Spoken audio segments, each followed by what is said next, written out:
Kita akan meneruskan eksposisi dari Kisah Rasul. Hari ini kita membahas pada kali yang ke-48 dengan satu tema, yaitu kemerdekaan di dalam Kristus. Saya mengajak kita bersama-sama membuka Alkitab kita dari Kisah Rasul pasal yang ke-15.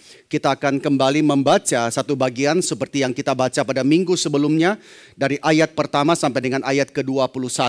Kisah Rasul pasal ke-15. Saya membaca dari ayat yang pertama, Bapak Ibu Saudara-saudari sekalian membaca ayat yang kedua, dan demikian seterusnya sampai pada ayat yang ke-21 dari Kisah Rasul pasal yang ke-15 dengan tema Sidang di Yerusalem.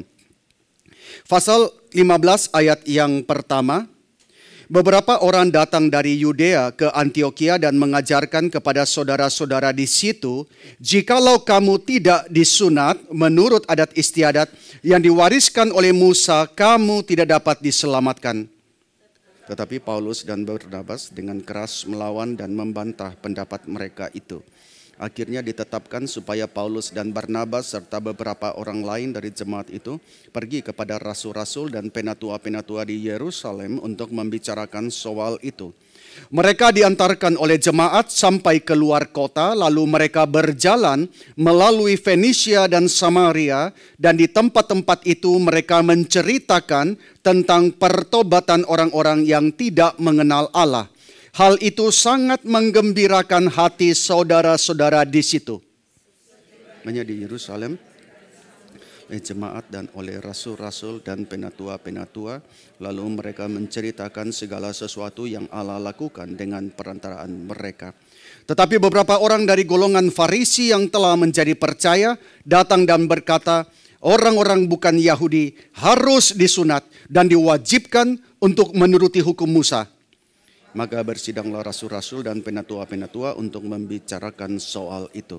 Sesudah beberapa waktu lamanya berlangsung pertukaran pikiran mengenai soal itu, berdirilah Petrus dan berkata kepada mereka, hai saudara-saudara, kamu tahu bahwa telah sejak semula Allah memilih aku dari antara kamu, supaya dengan perantaraan mulutku bangsa-bangsa lain mendengar berita Injil dan menjadi percaya. Dan Allah yang mengenal hati manusia telah menyatakan kehendaknya untuk menerima mereka. Sebab ia mengaruniakan Roh Kudus juga kepada mereka sama seperti kepada kita. Dan ia sama sekali tidak mengadakan perbedaan antara kita dengan mereka, sesudah dia menyucikan hati mereka oleh iman. Kalau demikian, mengapa kamu mencobai Allah dengan meletakkan pada tengkuk murid-murid itu suatu kuk yang tidak dapat dipikul baik oleh nenek moyang kita sendiri maupun oleh kita sendiri. Sebaliknya kita percaya bahwa oleh kasih karunia Tuhan Yesus Kristus kita akan beroleh keselamatan sama seperti mereka juga. Umat itu lalu mereka mendengarkan Paulus dan Barnabas menceritakan segala tanda dan mujizat yang dilakukan Allah dengan perantaraan mereka di tengah-tengah bangsa-bangsa lain. Setelah Paulus dan Barnabas selesai berbicara, berkatalah Yakobus, hai saudara-saudara, dengarkanlah aku. Simon telah menceritakan bahwa sejak semula Allah menunjukkan rahmat-Nya kepada bangsa-bangsa lain, yaitu dengan memilih suatu umat dari antara mereka bagi namanya. Hal itu sesuai dengan ucapan-ucapan para nabi seperti yang tertulis.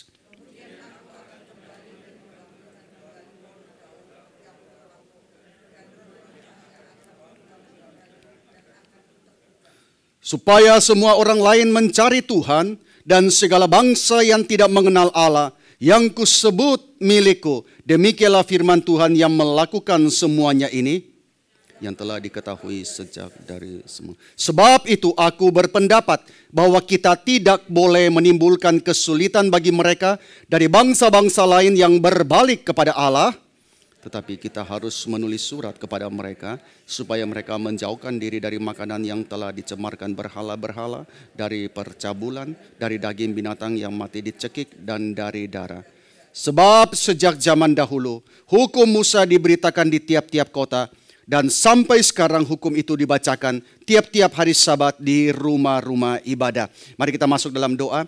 Kami berdoa dan kami bersyukur Tuhan, kami boleh datang kepadamu Tuhan, kami boleh menerima firman-Mu, kami boleh menerima akan tuntunan di dalam perjalanan hidup kami. Kami sangat membutuhkan firman, berikanlah kepada kami firman yang boleh menegur, yang boleh membangun kami, yang boleh terus memelihara langkah kaki kami untuk menjadi terang, untuk merefleksikan terang Kristus di tengah-tengah dunia ini. Tuhan, kami lemah, kami membutuhkan firman-Mu Tuhan. Jikalau tidak, kami sangat mudah ditipu, kami sangat mudah dikelabui oleh si jahat. Kami minta pertolongan daripada firman-Mu supaya kami boleh menyaksikan akan kasih Kristus, menjadi saksi daripada kebenaran itu di tengah-tengah hidup di tengah dunia ini.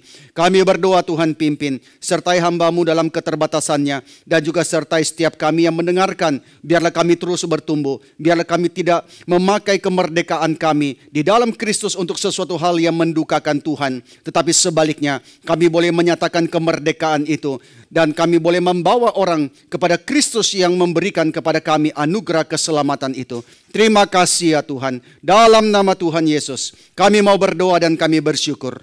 Amin. Saudara sekalian, kita baru saja membaca dari apa yang tercatat dalam Kisah Rasul 15 ini, berbicara tentang sidang di Yerusalem. Minggu lalu kita sudah membahas mengenai sidang di Yerusalem ini, dan sidang ini sangat penting. Saudara, kita coba bayangkan, kalau tidak pernah ada sidang di Yerusalem ini, Paulus menerima begitu saja ketika orang-orang pengajar-pengajar Yahudi dari Yudea datang ke Antioquia, memberitakan bahwa jikalau orang bukan Yahudi tidak disunat, mereka tidak bisa menjadi orang Kristen. Jikalau Paulus tidak dengan berani melawan itu, maka saudara bayangkan kekristenan pada hari ini betapa kacaunya. Kita tidak memiliki ketuntasan akan keselamatan kita. Kita tidak merasa yakin bahwa kita sudah diselamatkan, karena kita perlu melakukan sesuatu supaya kita diselamatkan.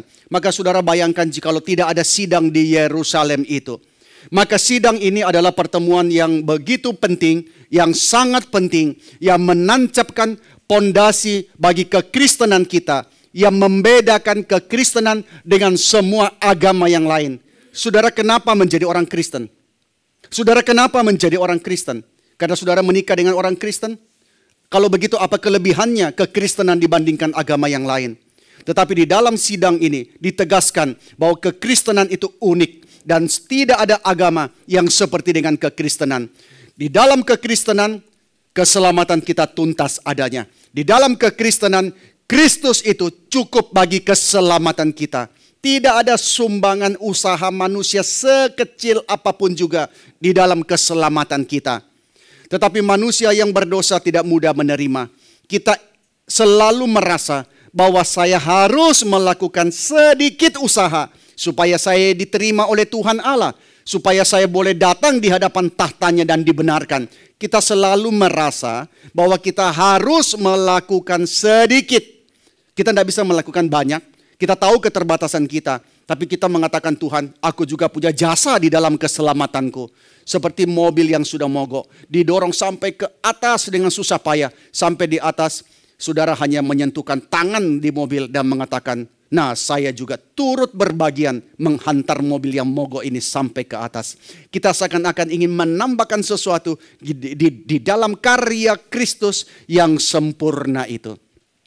Entah dengan melakukan perbuatan baik, amal, kebajikan, dengan memenuhi kewajiban ritual agama kita, kita merasa kita cukup layak diterima oleh Tuhan. Saudara, di dalam agama-agama, jikalau saudara sudah menjalankan kewajiban itu, saudara sedikit merasa lebih layak dibandingkan yang lain. Saudara merasa lebih dekat kepada Tuhan dibandingkan dengan yang tidak melakukan apa yang saudara lakukan. Maka itulah yang diajarkan oleh pengajar-pengajar yang datang dari Yudea ke Antioquia. Mereka ini kelihatannya baik. Mereka kelihatannya memberikan sesuatu yang dibutuhkan. Tetapi sebenarnya mereka adalah saudara-saudara palsu yang mencoba merampok kemerdekaan orang-orang percaya Yahudi dan bukan Yahudi di dalam Kristus. Mereka kelihatannya baik. Maka saudara sekalian, kita kadang gampang tertipu. Kalau melihat orang yang baik, Kita merasa apa yang dia katakan pasti benar. Kalau melihat orang yang ramah, orang yang senyum, kita mengatakan, wah orang ini. Apa yang dia katakan kita harus terima. Tapi kelihatan orang yang mengatakan sesuatu dengan keras, kita mengatakan ini orang tidak ada cinta kasih. Kita tidak bisa menerima orang seperti itu. Padahal yang dikatakan oleh dia adalah kebenaran. Nah saudara sekalian, saudara-saudara palsu ini datang ke Antiokhia. Mereka itu mencoba merampok kemerdekaan yang dimiliki oleh orang-orang percaya Yahudi dan bukan Yahudi yang sudah tuntas di dalam Kristus Yesus. Mereka tidak bisa menerima bahwa ada orang-orang yang begitu saja diselamatkan tanpa mereka harus menjalani aturan-aturan yang ketat. Saudara, kalau sudah kerja setengah mati dan saudara dapat upah, saudara merasa wajar. Terus lihat orang lain yang tidak kerja dapat upah, saudara mulai merasa tidak senang. Maka mereka yang dari kecil pelihara Taurat, mereka yang hafal Taurat, mereka yang menjalankan hukum Musa dengan begitu ketat, begitu detailnya, mereka sulit menerima bahwa ada orang yang katanya hanya percaya Yesus saja, mereka sudah langsung diselamatkan. Maka mereka terus mengajarkan harus jalankan Taurat supaya engkau sama seperti kami, supaya engkau diselamatkan. Maka Tuhan memimpin Paulus dan Barnabas membawa masalah itu, membawa urusan itu kepada para pemimpin jemaat di Yerusalem. Dan kita sudah bahas pada minggu lalu, saudara sekalian. Pada akhirnya pemimpin-pemimpin jemaat dan seluruh jemaat dituntun oleh Roh Kudus. Mereka membuat dua keputusan penting. Yang pertama ialah keputusan doktrinal, perihal keselamatan. Dan ini keputusan yang sangat penting saudara sekalian. Karena manusia itu tidak bisa menerima keselamatan sepenuhnya karya daripada Tuhan Allah. Manusia merasa dia harus ada andil dalam keselamatan itu. Tetapi keputusan doktrinal ini menegaskan bahwa karya Kristus itu cukup adanya. Dan itu ditegaskan lagi di dalam reformasi ketika para reformator menegaskan bahwa keselamatan kita sola gratia, sola fide, dan solus Christus. Keselamatan kita hanya anugerah Allah melalui iman kepada Tuhan Yesus Kristus.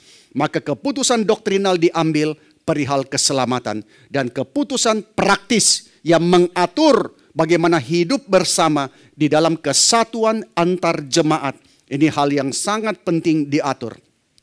Maka keputusan penting itu kemudian dituangkan di dalam surat yang diedarkan kepada orang-orang percaya bukan Yahudi. Dan di dalam bagian yang kita baca itu, Yakobus, saudara daripada Yesus, yang menyuruh menuliskan surat itu. Jadi saudara sekalian, ini bukan Yakobus rasul, karena Yakobus rasul sudah dimatikan, sudah dibunuh pertama kali. Ini adalah Yakobus saudara daripada Tuhan Yesus. Nah, di sini kita perhatikan pentingnya posisi daripada Yakobus sebagai pemimpin daripada jemaat mula-mula. Jadi bukan Petrus saudara yang menyuruh membuat surat edaran itu. Jadi di sini kita tahu ya, kalau yang menyuruh membuat surat itu biasanya orang yang memegang otoritas yang tinggi. Di sini Yakobus suruh buat surat edaran itu. Dan kita juga perhatikan bahwa yang terakhir berbicara di dalam sidang itu siapa? Bukan Petrus, tetapi Yakobus yang terakhir bicara memberikan kesimpulan. Maka ini menunjukkan pentingnya Yakobus sebagai pemimpin jemaat. Dan Yakobus ini dikenal di dalam sejarah. Nama Yakobus dalam bahasa Inggris itu adalah James. Dan seringkali disebut sebagai James the Just or James the Righteous. Yakobus si orang benar, Yakobus si orang yang adil. Dan Yakobus juga karena kehidupan doanya yang begitu sungguh-sungguh, dia dikenal sebagai James the Camel Knee, saudara sekalian. Yakobus si lutut unta. Karena apa? Karena dia begitu sering berlutut berdoa sampai legenda mengatakan, cerita mengatakan lututnya itu kapalan seperti lutut unta. Ketika saya baca ini saya mengatakan, masa sih lututnya unta seperti itu? Maka coba saya search di Google, ternyata benar. Kalau saudara lihat lututnya unta itu tebal kapalan saudara, seperti bekas luka yang kering, luka kering lagi sampai tebal sekali. Dan karena unta sering berlutut. Maka saudara sekalian, Yakobus dikenal sebagai si lutut unta karena orang mengatakan lututnya itu sering dipakai berdoa. Dan Yakobus ini, dia setelah mendengarkan kesaksian Petrus, kesaksian Paulus dan Barnabas, Yakobus berdiri dan dia memberikan pertimbangan akhir. Maka di sini menunjukkan kepada kita secara historis, Yakobus inilah pemimpin gereja mula-mula di Yerusalem. Petrus adalah pemimpin para rasul, tetapi Yakobus adalah pemimpin gereja mula-mula di Yerusalem. Dan keputusan yang dirumuskan oleh Yakobus sebagai berikut.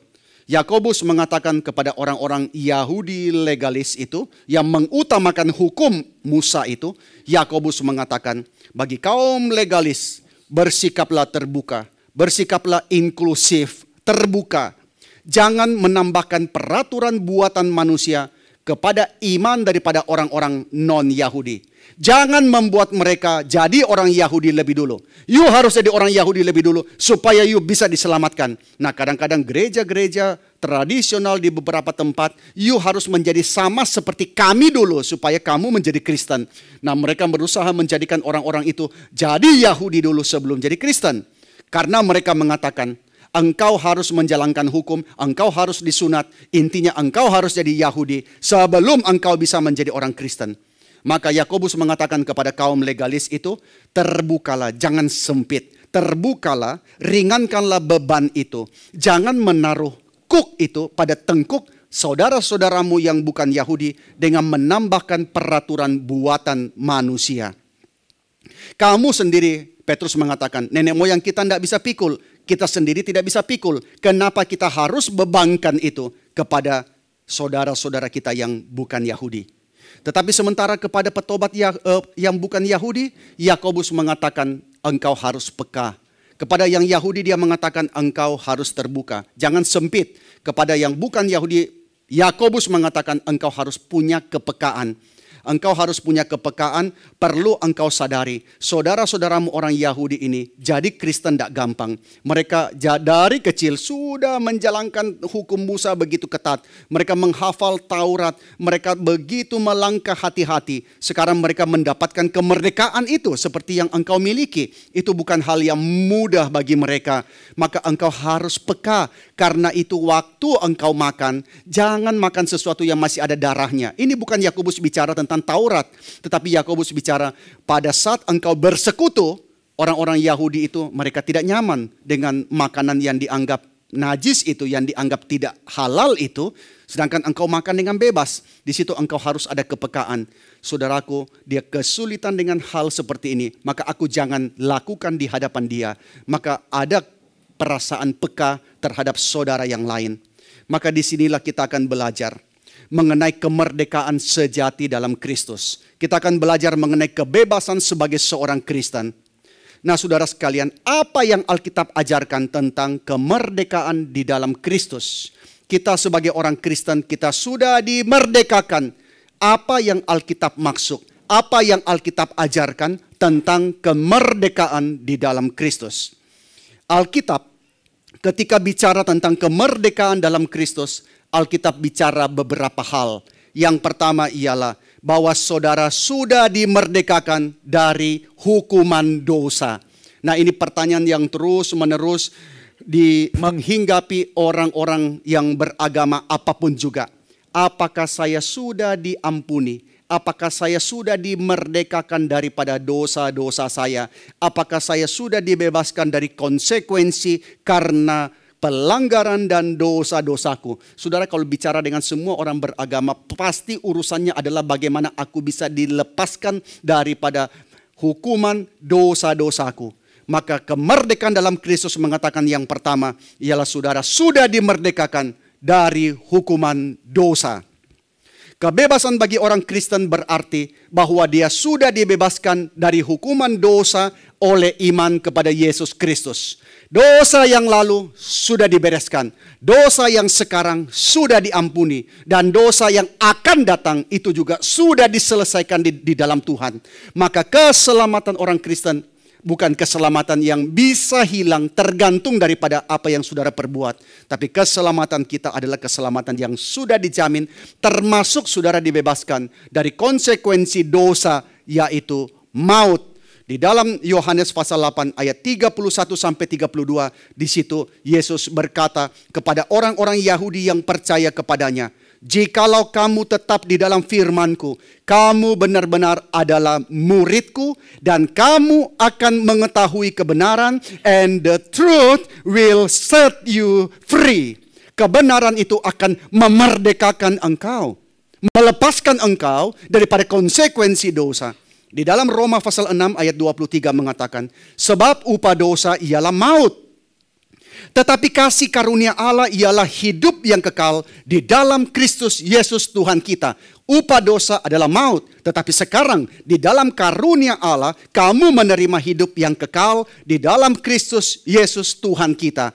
Maka inilah arti di dalam Alkitab yang pertama daripada kemerdekaan orang Kristen, yaitu dimerdekakan dari hukuman dosa. Dan yang kedua ialah kita dimerdekakan dari belenggu ikatan daripada dosa hari lepas hari. Sewaktu kita menjadi orang Kristen, kita tidak serta-merta Tuhan ubahkan seakan-akan menjadi malaikat yang tidak lagi ada keinginan-keinginan duniawi, tidak ada lagi nafsu kedagingan. Kita bergumul berjuang dengan belenggu ikatan daripada dosa. Tetapi kita dimerdekakan daripada belenggu itu di dalam Kristus. Di dalam Roma pasal 6 ayat 5-6 mengatakan, sebab jika kita telah menjadi satu dengan apa yang sama dengan kematiannya, kita juga akan menjadi satu dengan apa yang sama dengan kebangkitannya. Karena kita tahu bahwa manusia lama kita telah turut disalibkan, supaya tubuh dosa kita hilang kuasanya, agar kita jangan menghambakan diri lagi kepada dosa. Roma pasal 6 ayat 14 mengatakan, sebab kamu tidak akan dikuasai lagi oleh dosa, karena kamu tidak berada di bawah hukum Taurat, tapi berada di bawah kasih karunia. Nah saudara sekalian, kita dimerdekakan di dalam Kristus, dimerdekakan daripada dosa. Kadang-kadang kita tidak mengerti. Kita melihat kenapa ada orang yang begitu rusaknya. Kita melihat tidak mungkin dia diselamatkan, tidak mungkin dia berubah. Tapi kita melihat di dalam Kristus, di dalam pertobatannya, Tuhan mengubahkan dia menjadi manusia baru yang kita sama sekali tidak kenal. Dia bukan seperti itu. Tetapi sekarang dia begitu berubah. Kenapa bisa terjadi? Dia dulu diikat oleh dosa-dosa yang seakan-akan tidak bisa dilepaskan oleh siapapun juga. Tetapi di dalam Kristus, sekarang dia mendapatkan kemerdekaan itu. Dia dilepaskan daripada belenggu dosa. Maka inilah kemerdekaan daripada belenggu dosa oleh iman kepada Kristus yang akan memimpin di dalam pengudusan orang itu. Di dalam pengudusan atas hidupnya, di dalam pengudusan atas karakternya, di dalam pengudusan atas tingkah lakunya. Maka sebagai orang Kristen, saudara pasti ada perubahan. Orang Kristen terus akan berjuang. Ada yang berubahnya cepat, ada yang berubahnya lama, seumur hidup dia bergumul. Tetapi dia berjuang dan kemerdekaan itu akan melepaskan dia, memberikan kekuatan kepada dia untuk menjadi manusia yang baru. Dan yang ketiga, ketika Alkitab bicara tentang kemerdekaan di dalam Kristus, itu juga berarti bahwa orang Kristen dibebaskan dari hukum Musa atau hukum Taurat. Nah saudara perhatikan, hukum Musa atau hukum Taurat, hukum itu hanya dapat menyatakan dosa, tapi tidak bisa mengampuni dosa. Jadi saudara, hukum Taurat hanya dapat menyatakan dosa, tapi tidak dapat mengampuni dosa. Maka ketika seseorang dimerdekakan di dalam Kristus, dia dimerdekakan dari hukum Musa, sebagaimana yang dibicarakan di dalam Kisah Rasul 15 ini. Hukum Taurat tidak bisa mengampuni orang. Tetapi hukum Taurat menyatakan dosa daripada seseorang. Di dalam Roma pasal 3 ayat 20-23 mengatakan, tidak seorang pun yang dapat dibenarkan di hadapan Allah oleh karena melakukan hukum Taurat. Karena justru oleh hukum Taurat orang mengenal dosa. Tetapi sekarang tanpa hukum Taurat, kebenaran Allah telah dinyatakan. Seperti yang disaksikan dalam kitab Taurat dan kitab-kitab para nabi. Yaitu kebenaran Allah karena iman di dalam Yesus Kristus bagi semua orang yang percaya. Sebab tidak ada perbedaan. Karena semua orang telah berbuat dosa dan telah kehilangan kemuliaan Allah. Nah saudara sekalian, sebelum Yesus mati di kayu salib, umat Allah itu hidup di bawah satu sistem hukum yang begitu kompleksnya saudara. Ada 10 hukum yang diberikan kepada Musa. Lalu dari hukum itu mereka jabarkan, turunkan sampai menjadi 613 hukum. Yang harus mereka ingat, mereka hafalkan, dijabarkan di dalam 613 hukum. Jadi anak-anak besar dengan menghafal hukum-hukum itu. Dan mereka hidup dengan begitu hati-hati menghindari jangan sampai salah jalan. Menghindari jangan sampai mereka terjebak, mereka jatuh ke dalam bahaya itu saudara. Maka saudara bayangkan ya betapa tidak enaknya kalau saudara naik mobil di jalan tol, tapi jalan tolnya bopeng-bopeng saudara. Kita naik mobil kan harus hati-hati terus ya, menghindar ya. Saudara penuh dengan kecemasan bagaimana kalau tiba-tiba terperosok ke dalam lubang yang dalam, mobil rusak dan kecelakaan dan sebagainya. Nah saudara bayangkan mereka terus hidup dengan kesadaran 613 hukum. 248 hukum positif yang menganjurkan lakukan ini, lakukan itu. Dan 365 hukum sama dengan jumlah hari dalam setahun yang mengatur jangan ini, jangan itu. Nah saudara bayangkan ya, hidup dengan begitu banyak aturan. Harus ini, harus itu. Jangan ini, jangan itu. Begitu bangun tidur buka mata, sudah langsung 613 hukum. Jangan ini, jangan itu. Begitu saudara bangun tidak sadar, angkat barang yang berat, langsung dibilang hari Sabat. Wah cilaka. Sudah melanggar, sudah melakukan dosa. Maka saudara betapa beratnya umat Allah itu. Mereka hidup di bawah satu sistem hukum yang begitu kompleksnya, yang berfungsi sebagai satu kompas moral yang menuntun hidup mereka. Nah saudara sekalian, hukum Taurat meskipun tidak ada kuasa untuk memberikan keselamatan, tetapi hukum itu diberikan untuk menunjukkan jalan kepada keselamatan.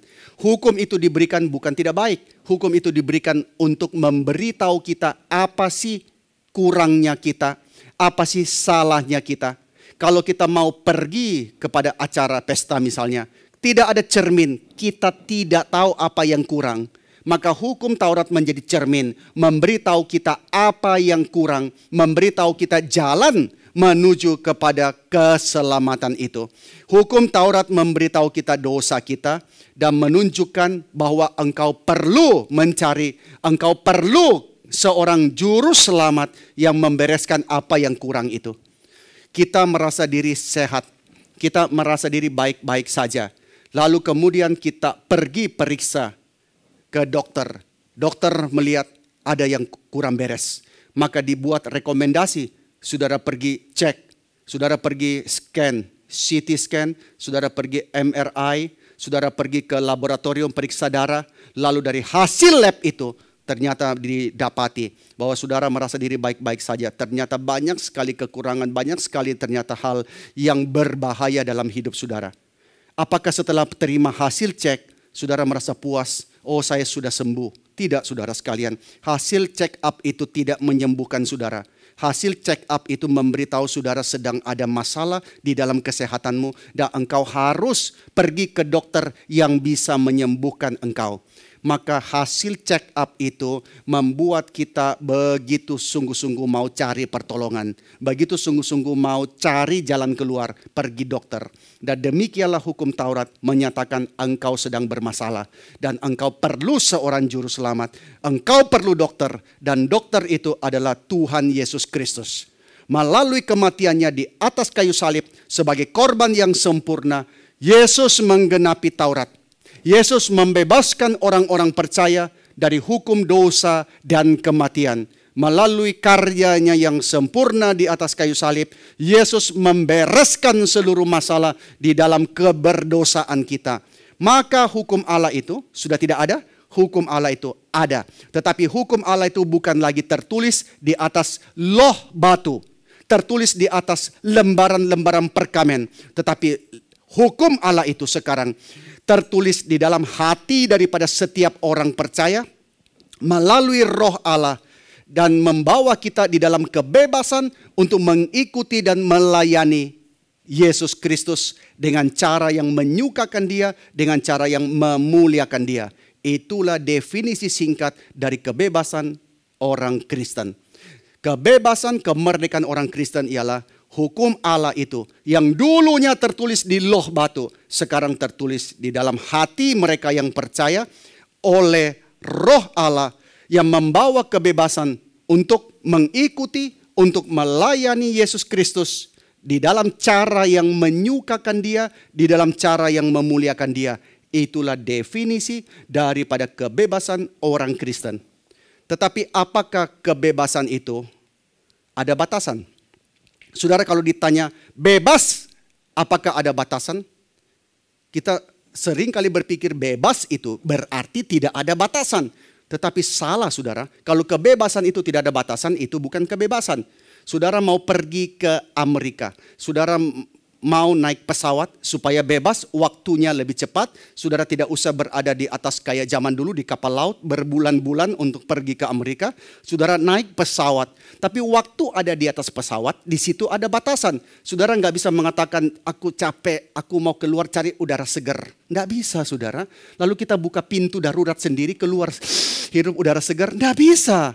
Karena saudara melanggar kebebasan itu, saudara justru akan mati saudara sekalian. Maka kebebasan itu pasti ada batasan. Kebebasan itu harus ada batasan. Sekarang kita bebas beribadah bukan? Kita bebas beribadah dalam suasana yang tenang, udara yang sejuk, di luar panas sekali. Tapi saudara tidak bisa mengatakan, aku mau bebas. Buka jendela semuanya, buka pintu semuanya. Malah kebebasan itu merusak kenikmatan yang kita terima di dalam beribadah. Nah saudara sekalian, kebebasan itu harus ada batasan. Dan pasti ada batasan. Maka di dalam 1 Korintus pasal 10, Paulus memberikan tuntunan praktis tentang kebebasan Kristen. Dalam ayat 23 sampai 24, Paulus mengatakan, segala sesuatu diperbolehkan. Benar. Tetapi bukan berarti segala sesuatu itu berguna. Segala sesuatu diperbolehkan. Benar, tetapi bukan segala sesuatu itu membangun. Jangan seorang pun yang mencari keuntungannya sendiri, tetapi hendaklah tiap-tiap orang mencari keuntungan orang lain. Kebebasan kita ditentukan juga oleh orang lain, saudara sekalian. Jadi tiap-tiap orang bukan mencari keuntungan diri sendiri, tetapi hendaklah tiap orang mencari keuntungan orang lain. Jadi orang Kristen bebas di dalam banyak hal yang dia bisa kerjakan. Bebas saudara sekalian. Sepanjang hal yang dia kerjakan itu tidak membuat dia tersandung atau tidak menjadi batu sandungan bagi orang percaya yang lain. Di dalam Roma pasal 14 ayat 12 sampai 13, Paulus mengatakan, demikianlah setiap orang di antara kita akan memberi pertanggungan jawab tentang dirinya sendiri kepada Allah. Karena itu janganlah kita saling menghakimi lagi, tetapi lebih baik kamu menganut pandangan ini. Jangan kita membuat saudara kita jatuh atau tersandung. Kebebasan itu tetap harus ada pertanggungjawaban. Seorang presiden memiliki kuasa yang sangat besar. Tetapi di akhir masa jabatannya, dia akan memberikan laporan pertanggungan jawab saudara. Maka setiap orang itu akan memberikan pertanggungan jawab tentang dirinya sendiri kepada Allah. Nah saudara, seringkali kita menghabiskan waktu berdebat mengenai do and don't. Apa yang bisa, apa yang tidak. Ini harus, ini tidak, ini bisa, ini boleh, segala macam. Akhirnya kita tidak masuk kepada apa yang esensial, tapi kita menghabiskan waktu berdebat di dalam keseharian kita. Misalnya saudara sekalian, kita berdebat tentang rambut tertentu. Nah saudara bayangkan ya, kalau tiba-tiba satu hari saya naik khotbah dengan rambut yang gondrong saudara. Maka saudara mungkin sebagian mulai bertanya-tanya, ini kenapa pendeta kayak preman? Ini gereja apaan? Aku tidak mau lagi pergi ke gereja ini. Maka kita berdebat soal rambut misalnya. Kita juga bisa berdebat soal pakaian tertentu. Kita bisa berdebat tentang makanan tertentu, minuman tertentu. Kita bisa debat soal pekerjaan ini dan pekerjaan itu. Kita berdebat banyak hal, bolehkah orang Kristen nonton Netflix, bolehkah orang Kristen nonton YouTube, bolehkah orang Kristen pergi bioskop. Kita berdebat oke, tetapi kita seringkali berdebat tanpa memiliki barometer yang jelas bagaimana kita menentukan tindakan itu. Kita berdebat, hanya berdebat menurut apa yang aku pikirkan, tetapi kita tidak memiliki satu barometer yang jelas bagaimana menentukan tindakan itu. Sehingga akibatnya bisa timbul dua ekstrim. Yang pertama ialah di satu ekstrim ialah orang-orang Kristen yang antinomian. Anti itu ya melawan, nomian itu nomos atau hukum. Oh sekarang kita sudah merdeka, kita sudah bebas. Maka kemudian mereka mempromosikan kebebasan berlebihan yang bisa malah membawa orang itu jatuh ke dalam gaya hidup yang tidak disiplin. Oh kita beribadah bebas, mau apa saja, silakan. Mau alat musik apa saja, kita mau berdiri, mau duduk, mau loncat, mau jungkir balik, terserah bebas. Tetapi justru kebebasan itu membawa kita kepada satu lifestyle yang tidak ada kedisiplinan.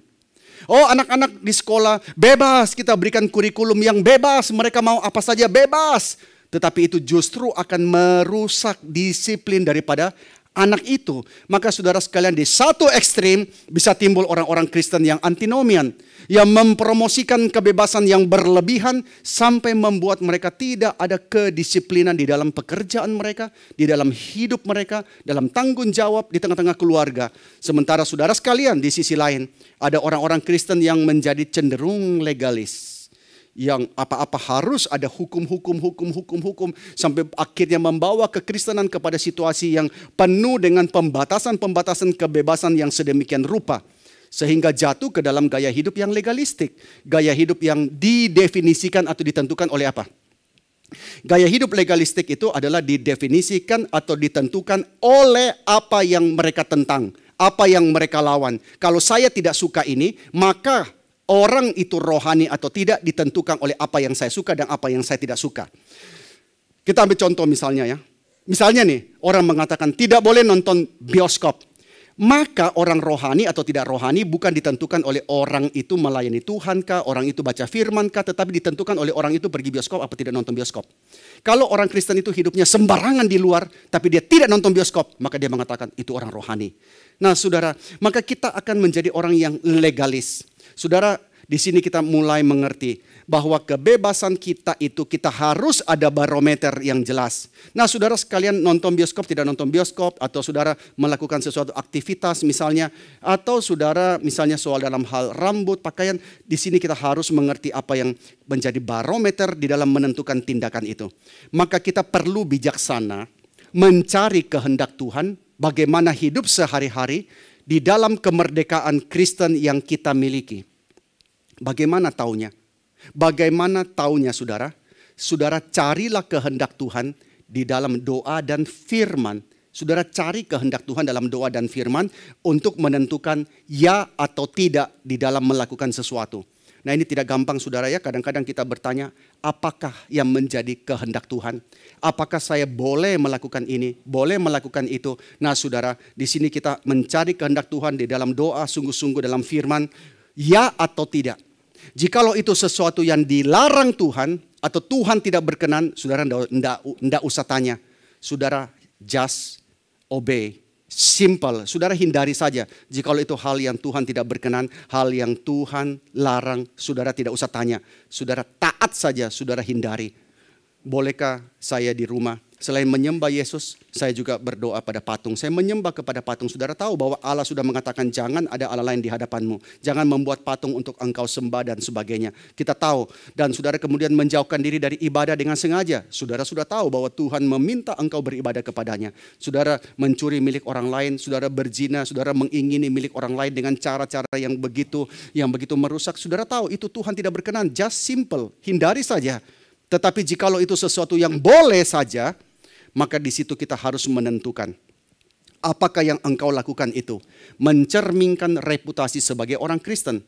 Saudara boleh menimbang dalam hati, jikalau saya melakukan ini, orang bukan Kristen melihat apakah mereka memuji Tuhan atau tidak. Maka saudara sekalian, kita menentukan apa yang kita lakukan itu mencerminkan reputasi sebagai orang Kristen, mencerminkan reputasi kita sebagai the ambassador of Christ, duta Kristus di tengah-tengah dunia ini. Apakah yang engkau lakukan itu menjadi wajah kekristenan bagi orang tidak percaya di sekelilingmu? Maka saudara sekalian, kadang-kadang orang mendefinisikan kekristenan bukan berdasarkan yang semestinya, tapi karena melihat hidup daripada orang Kristen sehingga mereka punya image, inilah wajah kekristenan yang sesungguhnya. Maka saudara sekalian, Paulus mengatakan satu hal. Pada dasarnya Paulus memberikan pesan sebagai berikut. Bahkan jikalau engkau yakin ya, jikalau engkau yakin bahwa engkau benar dan bahwa engkau punya kebebasan dalam hal itu, bahkan jikalau engkau yakin ini benar dan saya punya kebebasan dalam hal ini, tetapi jikalau tindakanmu akan menyebabkan saudara-saudari lain tersandung imannya, lebih baik engkau tahan diri. Oleh karena apa? Oleh karena engkau mengasihi. Bukan karena tuntutan hukum lagi, melainkan karena engkau mengasihi. Seperti dalam hal makanan persembahan berhala itu. Paulus mengatakan di dalam 1 Korintus pasal ke-8, dalam kasus makanan persembahan berhala, kadang kita berdebat boleh nggak makan makanan bekas persembahan kepada habis sembahyang, makanan itu kita makan atau tidak, segala macam. Kita berdebat soal itu. Paulus mengatakan tentang masalah itu dalam 1 Korintus pasal 8. Paulus mengatakan makanan itu tidak membawa kita lebih dekat kepada Allah. Kita tidak rugi apa-apa kalau kita tidak makan. Dan kita tidak untung apa-apa kalau kita makan. Makan tidak makan itu tidak masalah. Kalau kamu lapar, kamu harus bertahan hidup, makan saja, tidak apa-apa. Tapi kalau kamu makan dan itu menjadi hal yang mempengaruhi saudara-saudaramu yang lain, membuat iman mereka tersandung, Paulus bilang pikirkan. Di dalam ayat 9 Paulus mengatakan tetapi jagalah. Kamu memang bebas, tetapi jagalah. Supaya kebebasanmu itu jangan jadi batu sandungan bagi mereka yang lemah. Karena orang Kristen tidak semua rohaninya sama. Ada orang Kristen yang memiliki pengertian, yang tidak gampang goncang. Ada orang Kristen yang gampang sekali goncang. Maka saudara sekalian di situ Paulus mengatakan jaga baik-baik. Supaya jangan kebebasanmu itu menjadi batu sandungan bagi yang lemah.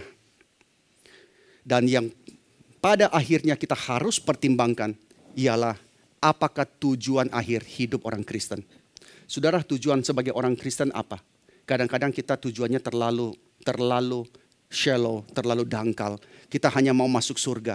Jadi orang Kristen supaya masuk surga. Saya pernah ketemu Ence yang dia mengatakan, kenapa jadi Kristen? Saya pusing, istri saya banyak. Kalau mati nanti sembahyang kiri, sembahyang kanan lama. Lebih baik saya jadi Kristen saja, kalau mati tinggal dikubur 1 kali beres begitu ya. Nah itu motivasinya jadi orang Kristen saudara sekalian. Dan kita harus ingat apa tujuan kita jadi orang Kristen. Ingat pertanyaan pembuka daripada Westminster Shorter Catechism mengajarkan apakah tujuan hidup orang percaya. Tujuan hidup orang percaya adalah memuliakan Allah dan menikmati Dia. Tujuan hidup orang percaya. Maka itulah tujuan akhir daripada hidup kita, yaitu hidup yang memuliakan Allah. Saudara, hidup untuk apa? Aku mau memuliakan Allah. Itu tujuan akhir hidup kita di tengah-tengah dunia ini. Maka biarlah kemerdekaan yang Tuhan berikan kita pakai untuk apa? Ingat ya, kemerdekaan Tuhan berikan itu melalui darah yang mahal daripada Yesus. Kita sering mengatakan kemerdekaan Indonesia diperoleh melalui pengorbanan darah dari para pejuang-pejuang kemerdekaan.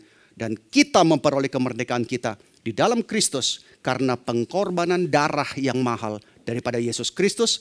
Maka biarlah kemerdekaan itu kita pakai untuk memuliakan Allah yang pertama-tama. Kemudian membangun sesama orang percaya dan bersaksi bagi mereka yang tidak percaya. Kita sudah merdeka, sekarang untuk apa kemerdekaan itu? Kemerdekaan itu pertama-tama untuk engkau pakai memuliakan Allah. Engkau pakai untuk membangun sesama orang percaya. Oh dia lemah, aku harus mendorong dia supaya dia maju. Jadi saudara membatasi kemerdekaan itu supaya membangun imannya dia. Lalu kemudian saudara bersaksi bagi orang yang tidak percaya dengan kemerdekaan yang saudara miliki. Di dalam Roma pasal 15 ayat pertama sampai ayat yang kedua Paulus mengatakan, kita yang kuat itu wajib menanggung kelemahan orang yang tidak kuat. Dan jangan kita mencari kesenangan diri sendiri. Jadilah orang Kristen yang bertanggung jawab. Kita kalau kita kuat, saudara tanggung kelemahan orang yang tidak kuat. Dan jangan kita cari kesenangan diri kita sendiri. Setiap orang di antara kita harus mencari kesenangan sesama demi kebaikannya. Untuk apa? Untuk membangun dia. Kadang-kadang begini ya, kita udah ngerti sih misalnya, oke, aku ada seminar misalnya ya, kita udah tahu apa yang mau dibahas. Kita sudah belajar semua bukunya. Tetapi ada teman-teman kita yang belum mengerti. Ada teman-teman kita yang masih perlu dibimbing. Maka kita merelakan diri untuk mendampingi mereka meskipun kita tahu kita bosan, kita udah berkali-kali mengikuti seminar itu, tetapi kita mau membangun dia. Dalam hal itu kita memberikan pengorbanan kepada kesenangan kita demi kebaikannya untuk membangun orang itu. Lalu Petrus dalam 1 Petrus pasal 2 ayat 11 sampai ayat 12 Petrus mengatakan begini, saudara-saudaraku yang kekasih, aku menasihatkan kamu supaya kamu sebagai pendatang dan perantau, kamu menjauhkan diri dari keinginan-keinginan daging yang berjuang melawan jiwa. Kamu itu sebagai pendatang perantau, jauhkanlah dirimu dari keinginan-keinginan daging yang berjuang melawan jiwa. Milikilah cara hidup yang baik di tengah-tengah bangsa bukan Yahudi, di tengah-tengah orang-orang yang tidak percaya itu, miliki cara hidup yang baik. Supaya apabila mereka memfitnah kamu sebagai orang durjana, mereka bisa lihat perbuatanmu yang baik, mereka heran, dan kemudian mereka memuliakan Allah pada hari Allah melawat mereka. Kekristenan tidak habis-habisnya saudara di mana-mana, difitnah, dianiaya, dibenci. Kekristenan gereja-gereja ditutup, gereja-gereja dilarang beribadah. Tetapi saudara sekalian, Petrus mengatakan tetap milikilah cara hidup yang baik di tengah-tengah orang-orang yang tidak percaya itu. Supaya ketika mereka fitnah kamu, mereka melakukan yang jahat kepada kamu, mereka bisa melihat dari perbuatanmu yang baik. Dan mereka heran, kenapa orang Kristen diperlakukan seperti itu? Sikapnya justru sebaliknya. Maka mereka pada hari Allah melawat mereka, mereka akan memuji dan mereka memuliakan Allah. Maka saudara sekalian, inilah kemerdekaan yang kita miliki. Saudara, kalau dagang tidak beda dagang sama orang tidak percaya, saudara. Orang tidak percaya itu tidak memiliki sesuatu hal yang membuat mereka bisa menghormati Tuhan. Kalau saudara hidup tidak beda dengan orang-orang di luar sana, saudara tidak membuat orang itu memuliakan Allah pada hari Allah melawat mereka. Maka 3 hal yang bisa menjadi barometer. 3 hal yang menjadi barometer di mana kita menilai kebebasan kita boleh atau tidak. Ialah pertama, apakah hal itu memuliakan Allah? Apakah yang kita lakukan memuliakan Allah? Yang kedua, apakah itu berfaedah bagi orang lain? Yang ketiga, apakah itu berfaedah bagi diriku sebagai orang yang sudah dimerdekakan oleh Kristus? Jadi saudara, dalam hal-hal pertanyaan-pertanyaan praktis seringkali orang bertanya. Misalnya ya, zaman terus berkembang.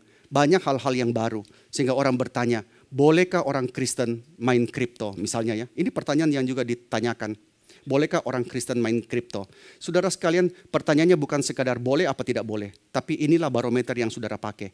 Apakah hal itu memuliakan Allah yang memberikan engkau panggilan, memberikan tenaga, potensi, talenta untuk engkau mengerjakan sesuatu yang mendatangkan kebaikan bagi dunia yang dicipta oleh Tuhan Allah ini? Apakah dengan engkau mengerjakan itu, dunia ini menjadi tempat yang lebih baik yang Tuhan kehendaki?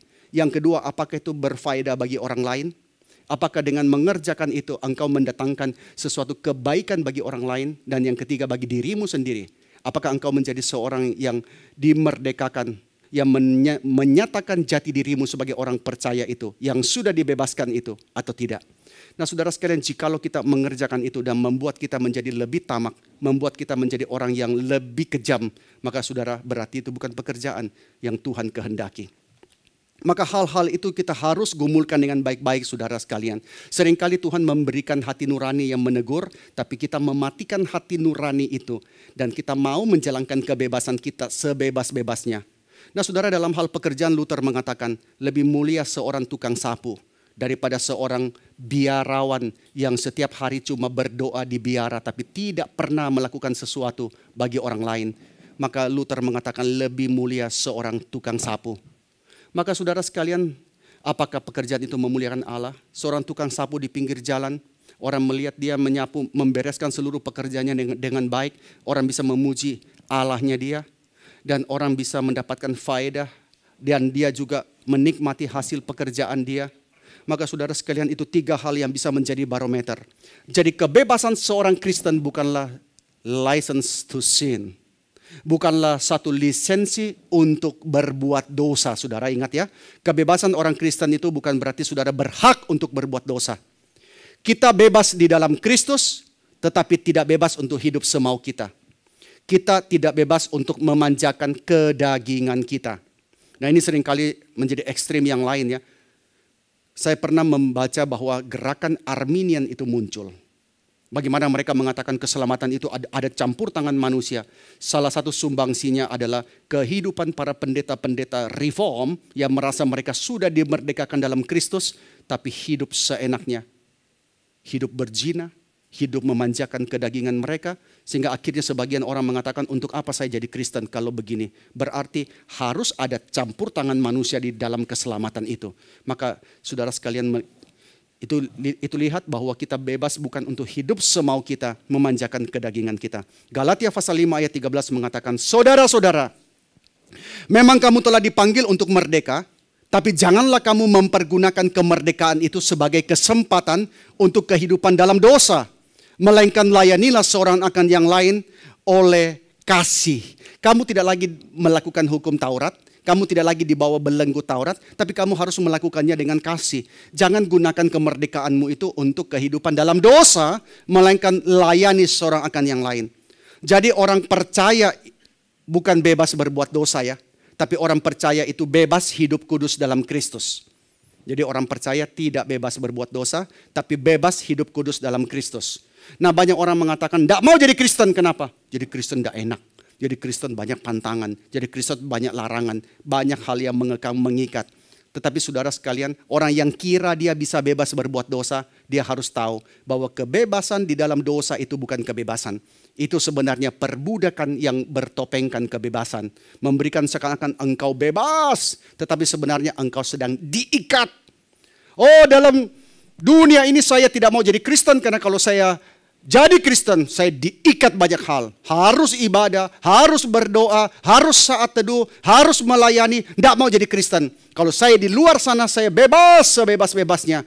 Saya mau terlibat dalam pornografi, tidak ada keberatan hati nurani. Jadi Kristen ada hati nurani yang mengatakan engkau berdosa. Di luar Kristen saya bebas apa saja. Saudara, itu bukan kebebasan. Saudara, yang diikat, orang yang diikat oleh pornografi, dia tidak pernah ada kebebasan. Dia terus diikat di dalam dosa itu. Maka ketika seseorang memutuskan untuk dia menggunakan kebebasannya melanggar hukum Tuhan, saudara ya. Ketika orang berdosa mengatakan saya mau bebas mempergunakan kebebasan saya untuk melanggar hukum Tuhan. Saya kasih contoh. Seperti orang yang naik ke gedung pencakar langit. Sampai di atas gedung pencakar langit, dia mengatakan, saya bebas untuk loncat dari gedung ini. Dia bebas, bebas-bebas saja. Misalnya tidak ada polisi, tidak ada apa yang mencegah dia. Dia mengatakan, saya bebas loncat dari gedung yang tinggi ini. Waktu dia loncat itu dia bebas enggak? Bebas kok, dia bebas. Waktu dia loncat dari gedung, ketika dia turun 10 lantai ke bawah, dia merasa luar biasa. Saya bisa seperti burung, saya bebas. No limit, no boundaries. Saya bisa menikmati terbang. 10 lantai dia mulai turun. 10 lantai lagi dia turun, saudara sekalian. Tapi 20 lantai menjelang dia sampai ke tanah, menjelang dia terhempas ke tanah, disitulah dia menyadari bahwa dia tidak selamanya seperti burung. Dia akan menemui tanah di mana dia akan terhempas secara tiba-tiba. Ada perhentian yang tiba-tiba sedang menantikan dia. Yang dia tidak bisa hindari dan dia tidak siap menanggung konsekuensinya. Pertama dia lompat rasa bebas terbang seperti burung. Tapi sampai kapan? Terus ke bawah. Sampai 20 lantai menjelang dia terhempas ke tanah. Di situ dia sadar. Dia sadar bahwa dia tidak siap menanggung konsekuensinya. Ada tanah yang menantikan dia untuk menghempaskan tubuhnya itu. Bisakah dia membalik proses kejatuhan itu? Bisakah dia menghentikan kejatuhannya? Tidak bisa, saudara sekalian. Tidak bisa. Maka di dalam 10 lantai terakhir itu, orang itu akan dengan tragis dipaksa untuk meninjau kembali definisi dia tentang kebebasan. Waktu dia loncat pertama, dia punya definisi tentang kebebasan. Tidak ada yang bisa halangi saya. Tetapi 10 lantai terakhir, disitulah dia dipaksa dengan tragis untuk meredefinisikan kebebasan dia itu, saudara. Dan dia menyadari, tapi sudah terlambat, bahwa definisi dia salah. Banyak orang mulai dalam dosa itu tidak sadar, saudara. Mereka mengatakan saya bisa menikmati kebebasan dalam dosa. Tetapi kita hanya bisa menantikan akhirnya seperti apa. Pada akhirnya itu dia harus menyadari bahwa definisi dia tentang kebebasan itu ternyata salah. Dan dia bukan bebas, tetapi dia dibelenggu dan dibawa kepada kematian. Upah daripada dosa adalah maut. Maka itulah kebebasan di luar Tuhan. Dan kebebasan Kristen juga itu paradoks, saudara. Kebebasan Kristen itu paradoks. Salah satu paradoks terbesar dalam iman Kristen adalah kemerdekaan di dalam Kristus. Karena apa? Karena kebebasan Kristen berarti saudara dengan rela menempatkan diri sebagai hamba. Loh, aku bebas daripada perbudakan, aku bebas daripada perhambaan. Tetapi kebebasan saudara membawa saudara dengan rela menjadi hamba yang lain, yaitu hamba dari kebenaran. Saudara menjadi hamba daripada kebenaran. Dalam Roma pasal 6, Paulus menjelaskan bahwa ketika seseorang percaya menerima Kristus, dia dibaptis oleh Roh ke dalam kematian, penguburan, dan kebangkitan daripada Kristus.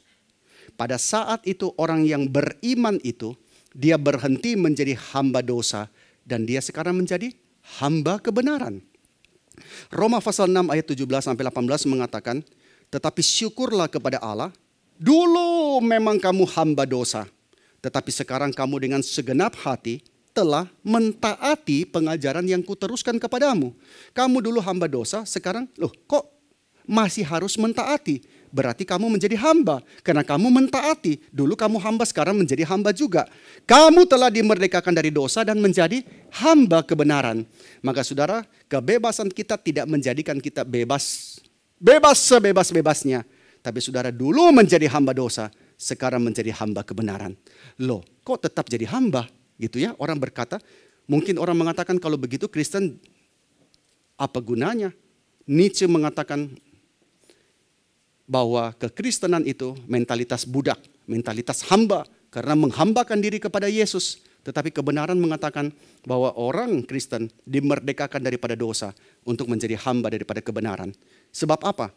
Sebab saudara tahu di tengah-tengah dunia ini tidak ada wilayah netral. Saudara jangan mengatakan saya hidup netral, saya tidak terikat oleh apa-apa. Saya tidak terikat paham komunis, saya tidak terikat dengan kekristenan, dengan sosialis, saya tidak terikat apapun juga. Saudara sekalian, saudara tidak ada netral ground di dunia ini. C.S. Lewis mengatakan, there is no neutral ground in the universe. Every square inch, every split second is claimed by God and counterclaimed by Satan. Tidak ada wilayah netral di dalam alam semesta ini. Saudara mau bilang adakah sesuatu yang netral yang tidak dipengaruhi oleh apapun juga? Tidak ada saudara sekalian. Setiap inci persegi, setiap sepersekian detik itu diklaim Allah. Tetapi iblis mencoba untuk merebut apa yang diklaim oleh Allah itu. Maka saudara sekalian, kebebasan atau kemerdekaan sejati di dalam kekristenan itu seperti seorang budak. Seorang budak yang dikungkung oleh majikannya yang kejam, oleh tuan yang jahat. Dia diperbudak begitu kejam oleh tuan itu. Dia tidak punya kuasa untuk melepaskan. Dia tidak ada uang untuk membeli kebebasan dia. Tetapi datang seorang tuan yang baik. Tuan yang baik dengan kuasa yang besar. Dia membeli dengan harga yang mahal. Membebaskan budak itu keluar dari perbudakan tuan yang kejam. Setelah bebas, Tuan itu mengatakan engkau telah bebas. Tetapi hamba yang bebas itu, dia tidak tahu dia harus pergi kemana. Dan dia melihat tuan yang membebaskan dia itu, tuan yang begitu baik kepadanya. Maka dia tahu di luar daripada tuan itu, dia tidak mungkin mendapatkan ketenangan. Dia tidak mungkin mendapatkan kedamaian. Dia tidak mungkin mendapatkan kenikmatan yang sesungguhnya. Maka dia mengatakan, Tuan, engkau begitu baik. Engkau sudah membebaskan diriku dari tuan yang jahat itu.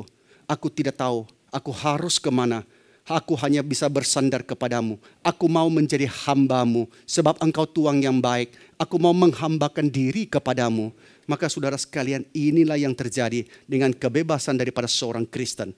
Kita dibebaskan daripada belenggu dosa, daripada hukuman oleh karena dosa-dosa kita. Kita dibebaskan daripada ikatan yang begitu memberatkan. Sekarang kita dibawa kepada kebebasan. Dan kita tahu di luar Kristus aku tidak mungkin menikmati kebebasan itu yang sejati. Aku mau untuk menghambakan diriku. Maka saudara sekalian, inilah kebebasan Kristen. Kita tidak bebas sebebas-bebasnya. Tapi di dalam kebebasan itu ada satu kerinduan. Untuk aku boleh mengerjakan panggilan Tuhan. Memuliakan dia dengan kebebasan yang diberikan. Saya menutup khotbah ini dengan kisah daripada Harriet Tubman, saudara sekalian. Harriet Tubman, dia seorang wanita kulit hitam. Dia pernah melarikan diri dari perbudakan di Amerika. Perbudakan itu sangat mengerikan ya. Perbudakan orang kulit hitam sangat mengerikan. Bahkan sampai hari ini kita melihat rasialisme begitu kental di Amerika. Pada tahun 1849, Harriet Tubman, dia melepaskan diri dari perbudakan. Dan setelah dia bebas, apa yang dia lakukan? Perbudakan begitu kental di daerah selatan. Setelah dia bebas, apa yang dia lakukan? Maka dia segera terjun ke dalam movement, ke dalam gerakan abolisionis, saudara sekalian, yang menentang perbudakan, yang mau menghapuskan perbudakan. Dia mengatur pertemuan demi pertemuan dan dia menyuarakan gerakan untuk menentang perbudakan. Tetapi dia merasa itu tidak cukup. Tidak cukup. Dia bersuara tapi tidak cukup. Maka dia memutuskan kembali ke daerah selatan untuk apa?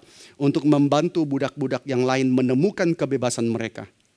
Apa yang dia lakukan sangat beresiko, saudara. Karena kalau dia tertangkap, dia akan dimasukkan kembali, dilempar kembali ke dalam perbudakan. Dan mungkin dia disiksa, mungkin dia dibunuh sebagai contoh untuk budak-budak yang lain supaya jangan melarikan diri. Tetapi Harriet Tubman dia memutuskan untuk dia harus kembali. Maka dia kembali ke selatan 19 kali, saudara sekalian. Dan melepaskan sekitar 300 lebih daripada budak-budak di situ. Dan setiap kali perjalanan menjadi lebih bahaya. Karena orang menjadi lebih waspada. Orang makin kenal, orang makin tahu apa yang dia lakukan. Maka pemilik-pemilik budak itu makin berjaga-jaga. Sehingga resiko dia sangat besar. Tetapi dia melihat setiap kali Tuhan menyertai dia. Kenapa dia mau melakukan itu? Bukankah dia sudah bebas? Kenapa dia tidak memakai kebebasannya untuk menikmati hidup? Kenapa dia tidak memakai kebebasannya untuk dia menghirup udara segar, bermain-main dengan keluarganya, menikmati liburan dan sebagainya, kerja yang dia mampu. Tetapi dia tahu bahwa kebebasan itu harus membawa dia untuk mengingat mereka yang masih berada di bawah perbudakan. Dia sudah bebas, tetapi dia dengan rela menempatkan diri di bawah perhambaan yang lain. Yaitu menjadi hamba daripada kebenaran yang dengan sukarela mengerjakan tugasnya di dalam kasih. Tidak ada yang paksa dia untuk kembali ke selatan membebaskan budak-budak yang lain. Tapi dia rela menjadi hamba kebenaran untuk membawa mereka yang masih berada di bawah perbudakan untuk dilepaskan daripada perbudakan. Dia rela kembali kepada bahaya, rela terikat kepada satu kewajiban untuk membawa saudara-saudaranya agar bisa menghirup udara segar seperti yang dia sudah nikmati. Itulah kebebasan yang sejati. Maka kita jadi orang Kristen, waktu kita sudah dibebaskan Tuhan, ingat saudara, kita tidak hidup untuk diri kita sendiri. Banyak orang Kristen yang penting aku bebas, aku masuk surga. Yang penting aku jadi Kristen, Tuhan berkati aku berlipat kali ganda. Yang penting jadi Kristen yang paling utama aku disembuhkan, setelah itu aku tidak pikir yang lain. Tidak, saudara sekalian. Saudara sudah dilepaskan daripada belenggu perbudakan dosa. Saudara harus kembali mengingat mereka yang masih berada di bawah perbudakan. Saudara harus kembali kepada mereka yang masih diikat oleh dosa. Saudara pergi menginjili mereka. Saudara pergi melayani mereka. Saudara pergi melayani sebisa mungkin supaya mereka pun dibawa kepada kebenaran dan kemerdekaan itu. Maka jangan jadi orang Kristen yang egois. Kita sudah menikmati boleh beribadah. Kita sudah menikmati boleh setiap hari Minggu datang bernyanyi, memuji Tuhan. Tetapi jangan lupa masih banyak mereka yang belum mendengar. Masih banyak mereka yang belum percaya. Maka kita kerjakan yang kita bisa kerjakan, yang Tuhan taruh di tangan kita untuk boleh membawa kemerdekaan bagi saudara-saudara kita yang lain. Itulah kemerdekaan Kristen yang sejati, saudara. Bukan kemerdekaan hanya untuk kepentingan diri. Paulus mengatakan tidak, engkau tidak dipanggil untuk sekadar menikmati kebebasan itu sendiri. Tetapi engkau harus memperhatikan kenikmatan daripada saudaramu yang lain. Dan itulah panggilan kita. Maka biar kita hidup dengan sungguh-sungguh mengingat kebebasan kita, mengerjakan kebebasan itu. Bukan membeli keselamatan kita, karena kita sudah diselamatkan. Tapi kita berjuang bagi keselamatan orang lain. Bukan karena kita mampu, tapi Kristus mau pakai kita. Yesus mau pakai kita untuk boleh membawa saudara-saudara kita. Untuk mereka pun juga menikmati kemerdekaan yang telah kita miliki. Mari kita berdoa. Tuhan Bapa dalam surga, terima kasih untuk kemerdekaan yang Tuhan berikan. Sekiranya Engkau tidak melepaskan kami, betapa celakanya kami. Kami masih terus hidup di dalam belenggu daripada dosa. Kami terus hidup di dalam ikatan yang tidak seorang pun yang bisa melepaskannya. Karena semua orang telah berbuat dosa dan telah kehilangan kemuliaan Allah. Semua orang telah berada di bawah ikatan daripada perbudakan dosa. tapi oleh harga yang mahal, yaitu oleh darah daripada Tuhan Yesus Kristus. Engkau telah membeli kami dan membayar dengan lunas harganya, membawa kami kepada kemerdekaan kebebasan dari perbudakan dosa. Tetapi setelah kami bebas, apakah yang kami lakukan? Kami harus menjadi hamba daripada Kristus. Kami harus kembali kepada saudara-saudara kami yang masih berada dalam gelap. Tuhan pimpin kami, supaya kami tidak menyalahgunakan kebebasan kami, supaya kami tidak menyalahgunakan apa yang sudah Tuhan percayakan. Di dalam kasih, Engkau sudah menyatakan pekerjaan-Mu ya Tuhan. Kami berdoa Tuhan, pakailah hidup kami, supaya kebebasan yang Engkau berikan bukan menjadi kebebasan yang sia-sia, tapi kebebasan yang sungguh boleh memuliakan Allah dan mendatangkan faedah bagi saudara-saudara seiman kami yang boleh menyaksikan keselamatan itu kepada mereka yang belum percaya. Terima kasih ya Tuhan. Dalam nama Tuhan Yesus kami berdoa dan kami bersyukur. Amin.